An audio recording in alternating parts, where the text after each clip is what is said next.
A Kenyan High Court has put a temporary freeze on the implementation of a $2.5 billion health partnership deal with the US. Marekani imejikuta katika mkwamo mkubwa kufuatia mkakati wake mpya wa misaada ya afya duniani uliotangazwa Septemba 2025. Mpango huo uliwasilishwa na utawala wa Trump kama hatua ya mageuzi makubwa.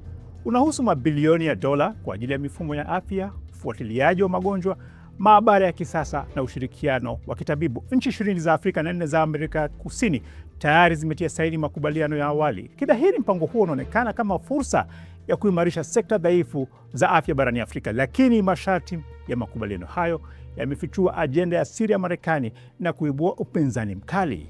Miongoni mwa masharti yaliyowekwa na utawala wa Trump ni upatikanaji wa madini muhimu barani Afrika. Aidha, nchi za Afrika zinashurutishwa kuikabidhi Marekani taarifa muhimu za kiafya za wananchi kama vile rekodi za wagonjwa na data za maabara. Kwa mataifa mengi ya Afrika, masharti hayo yamevuka mstari unaogusa faragha, usalama na mamlaka ya kitaifa. Kenya ilikuwa ya kwanza kupiga kengele ya hatari. Mahakama Kuu jijini Nairobi ilisitisha utekelezaji wa makubaliano hayo baada ya kesi 2 kuwasilishwa mahakamani.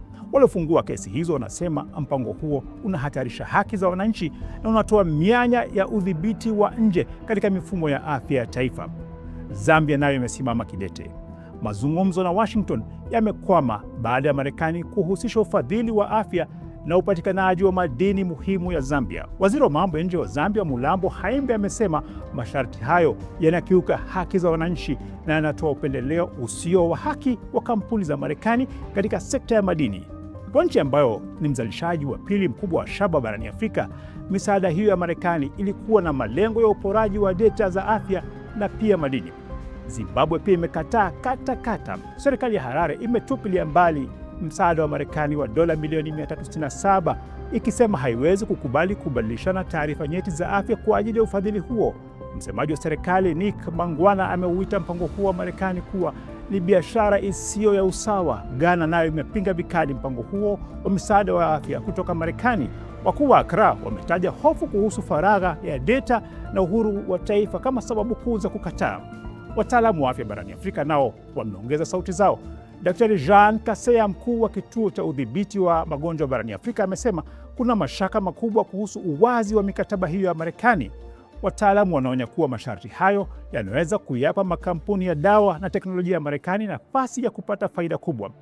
Pia yanaweza kuongeza ushawishi wa kisiasa wa Washington katika mataifa yanayopokea misaada hiyo.